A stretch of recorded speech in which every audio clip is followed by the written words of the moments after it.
because it is the biggest in class, and so we decided to put 4 adults at the back there, because the leg room of the car is so wide, right, or so deep, or so long, I don't know lah. The leg room, there's a lot of leg room, so we can put 4 adults at the back, and Emily, and they can sit like, you know, front and back.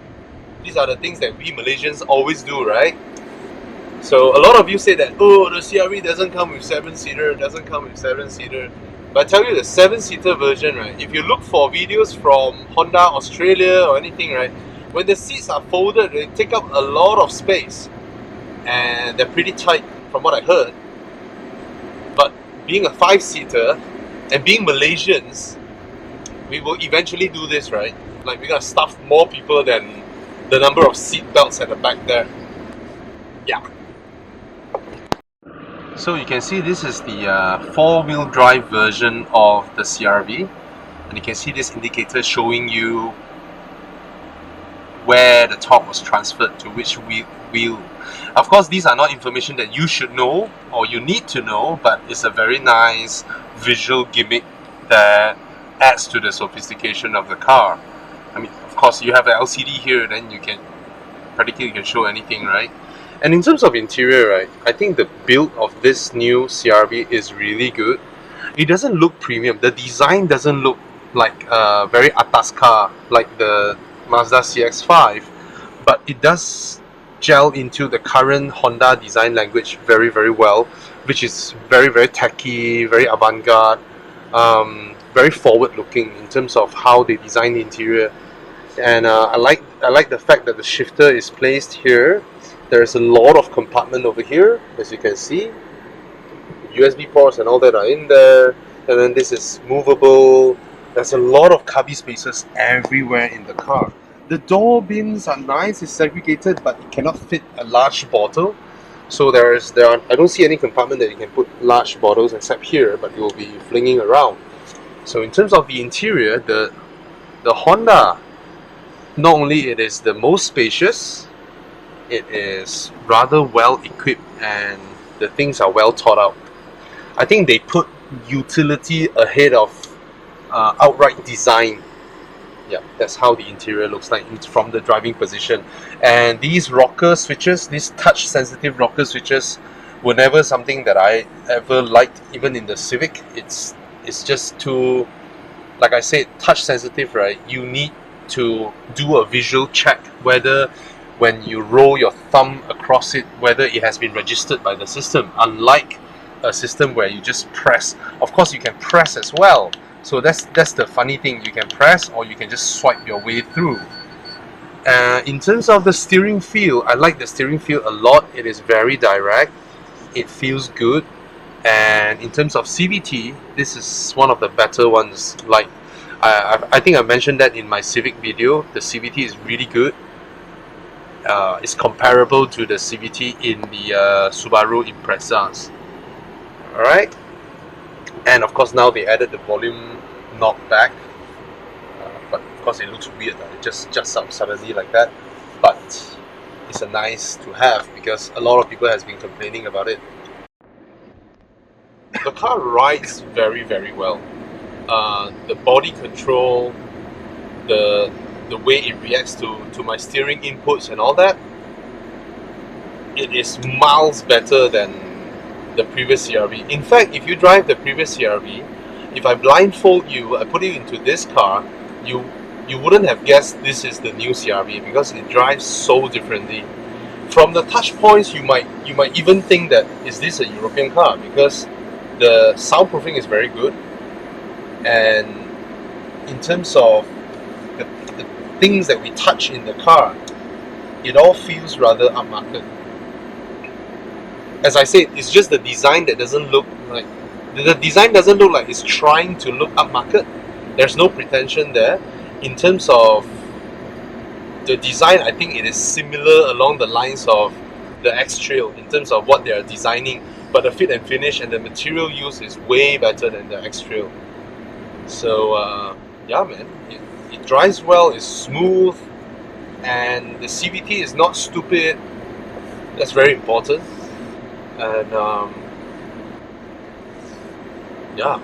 If you like space, if you are okay with the bulk of the car is really big. Actually, it's from the interior, right, I think the interior of this car is larger than the X5. Yeah, I think so. It is huge inside here. Maybe not as wide, because the X5 is a very wide car, but the room that we get, the sensation of roominess here, it feels one size larger than its competition. It does feel that way. So some people don't like cars that are too big, petite women and all that. They like cars that are more compact. So maybe they might feel this car is like, it's like you are sitting in the middle of a room, that kind of feeling. But very competent. The car is very, very competent. The way it drives is quiet enough, it's comfortable. I love the sitting position, the multitude of ways that you can adjust and all that. And I don't think SUVs definitely need four-wheel drive. Let me explain. Say for example, you've been driving a Honda City front-wheel drive, you're fine with it. And then you drive a Honda Civic, it's front-wheel drive, you're fine with it. And then an Accord, front-wheel drive, you're fine with it. So what makes you think that suddenly now you upgrade your car to a much larger car, like a CRV, which presumably it weighs more, it presses you down to the road more, that you will lose traction and then you need four-wheel drive? It doesn't mean that, right? You don't need, because most of the time you're driving like that. So not necessarily that when you have a tall car, which is in itself a bigger car, doesn't mean you need four-wheel drive immediately. In fact, four-wheel drive will only consume more petrol if it is all the time connected, of course, of which the CRV isn't. Because for me, when you have four-wheel drive, be it a Honda City or an Accord or a CRV, when you have four-wheel drive, it means that during slippery conditions, you'll be able to have more grip when it comes to putting power down. But when it comes to just rolling and driving, it's up to your tires. Alright? So four-wheel drive doesn't really help you in braking earlier, no. It only aids you in putting power down, that's it. And do you need to buy the four-wheel drive? I'm not sure. Can the CRV four-wheel drive go hardcore off-road? No, you wouldn't be able to. So yeah, just buy the two-wheel drive. If you like all the Honda sensing features, you can go with it. I used to be someone who doesn't believe in all these driver aid systems until I myself dozed off and hit the curb and broke two of my wheels. That's when I thought, if I have these features, it would have veered me back or give me an audio reminder or whatever to wake me up. Guys, let me know what you think of the CRV's front. Okay, because I just felt it looks like this. It looks really angry. Ooh, V90. Yeah. Someone bought it. Right. You got taste, sir. So nice. Yeah, the CRV. Do you like its design? The front is very, very angry. It's a very, very, very angry car. Where's my wallet? See, that's the old one. It's rather good looking. And this is the new one. I think the new one looks more dynamic, modern, but it really does look very, very angry. It's just angry looking. So when you reverse, the lines actually correspond with the steering. So this is something that I like. But I noticed one thing. Look at my steering. Look at the line. You see? It doesn't move. You notice that? I already moved my steering, but it doesn't move the line. So that means this is like, now until a certain point then only it starts moving. So I'm not sure if that's accurate. Yeah. So Yeah, overall visibility is excellent. I think the visibility of this car is really good. This is where I sit. This is my vantage point. As you can see, when I turn my head, the visibility of this car is pretty good. And I like the fact that, look at this front fender part. The front fenders, this side and this side, they bulge up a bit like Porsches. This actually helps with navigation. You might not notice it, but when you drive a car that you totally cannot see the bonnet, is rather difficult to navigate, but this one is very easy. Yeah. You know, I can totally see why people will buy the CR-V, because first of all, design is subjective. Of course, for us, we've seen so many cars, right? We will be able to decipher, you know, how it is and all that. In terms of build material use, this is not up to the CX-5's standards, but if you talk about how the car is finished, that means the attention to detail, what kind of material that you use here and all that, this car is very good.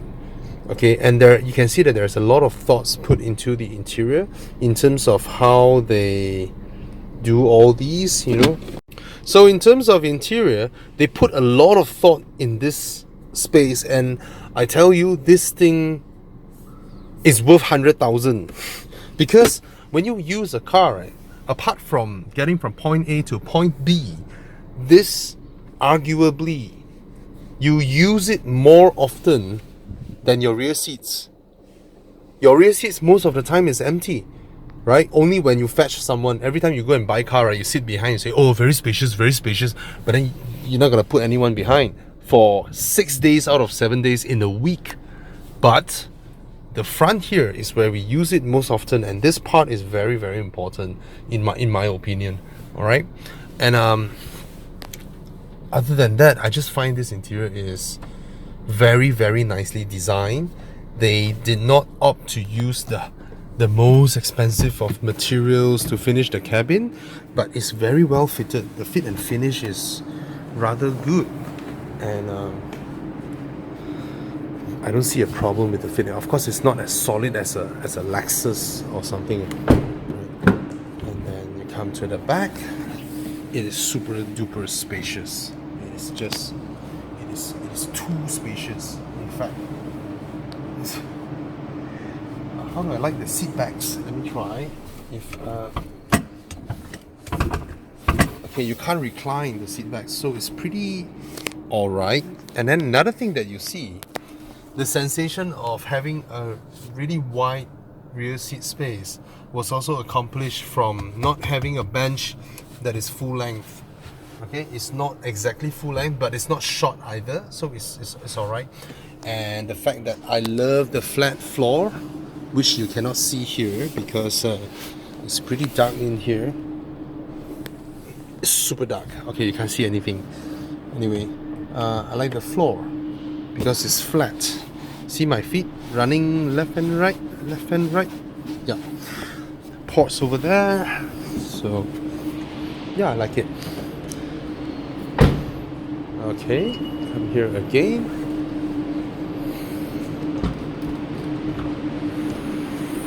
That's the boot. Now let me explain why Honda did not spec in the 7-seater. If they spec in the 7-seater, right, when you fold down the seats, you will see something like that. 1, 2. Two of them, there are the seats actually, they don't go down flat. From videos that I've watched, the seats don't go down flat. So if they were to spec the 7 seats, right, you will get 2 bulge up stuff and then you get very little interior compartment. So that's their logic of not doing that. Alright,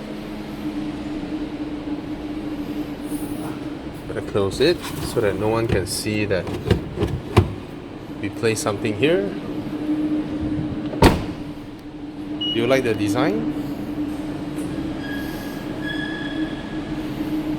So that's the CR-V. Okay, I don't need to show you the exterior. You all have seen enough, huh?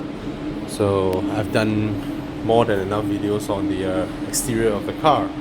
So it's just the driving part. I think the driving part is alright for me. It's big. It's very spacious. In terms of design, I don't think it's very sleek. I don't think it is luxury looking, but it's very utilitarian looking. Okay. Does it look good? Of course, it looks very modern. Yeah. That's what I meant. If you drive a city, you don't mind its front wheel drive. You drive an Accord, you don't mind its front wheel drive. Why, when you drive a CRV, you want it to be four wheel? Ooh, there's some Honda graphics going on when you come into the car. And then you start it. It pauses, it pausates. Ooh, ooh. And after you start it, it turns to red. It's weird, it should be red. Yeah. It should be red at the first place, and then you press and then it turns to white. Please fasten your seatbelts. And then it shows me the four-wheel drive. Then the driver is responsible. That's super annoying. You should like agree one time and then get away with it. This is pretty alright. Same system as the one in the Civic, and it's pretty responsive. It's fairly easy to use. Oh, what is with that beeping? They can remove that beeping. Okay. How? System. Audio, sound. No, system. I think it's system, I think. How do I go back? Like. Tak boleh. System. Sound beep. Thank you. Go away. Do not beep. Ah, that's better. Okay. Alright. You don't need to release the parking brake, because now that I'm buckled, I just need to tap the pedal and then it will release the parking brakes. Oh, wow. The turning circle is rather not the smallest for its segment. Okay. Yep. Yeah. The turning circle is definitely unlike the Civic. The Civic, when you're on static, right, you turn the steering wheel a little bit and you would have gotten a full lock. The Civic has such a fast steering rack that 1.5 turn is all it takes. Ooh, pretty nippy. And now let me try this. I'm gonna turn up the ramp. Okay, I'm up the ramp. I press the brakes. Let go of the brakes. There's a hold. Oh, but it only holds for a while, like 2 seconds, and then it will roll back. So that function is for you to move your feet from the brake pedal to the accelerator pedal, so that it wouldn't roll the moment you release the brakes. If you take more than 2 seconds to move your feet from the brakes to the pedal, you shouldn't be driving anyway. Okay.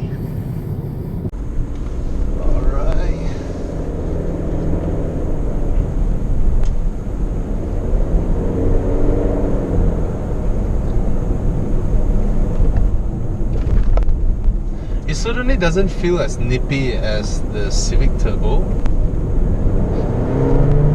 and the sound of the engine is rather loud, but very little road noise. I didn't check what tires are they on, and yeah, the brakes are good. In terms of proposition, it never really veered off from what the old CRV was, which is a car that is very easy to drive, very hassle-free. I hope it is hassle-free. A lot of people are asking, oh, turbo, you know, but we trust Honda knows their stuff, huh? Because this is not F1.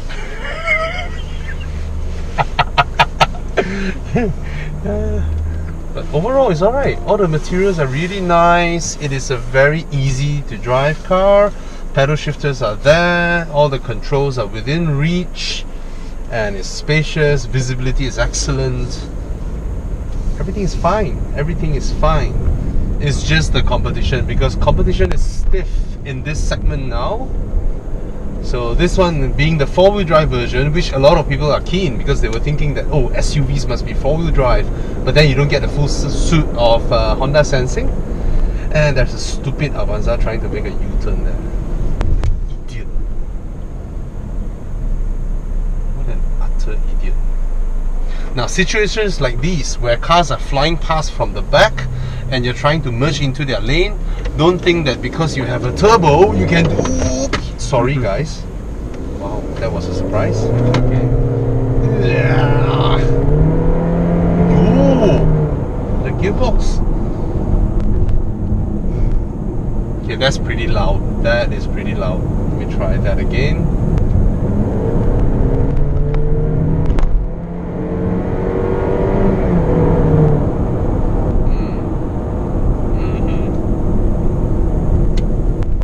Okay, the car does go, but you need to put up with the way the CVT screams in protest in terms of how you're accelerating it. So, in terms of driving, I would put it in the middle of the pack. It is no longer the old clumsy CRV. It's quite pliant, I would say. The old CRV, right, it doesn't handle and it crashes on the expansion joints and all that, but this one doesn't. It's very well insulated. The pliancy is really good. The only thing when I accelerate just now is the sound of the gearbox.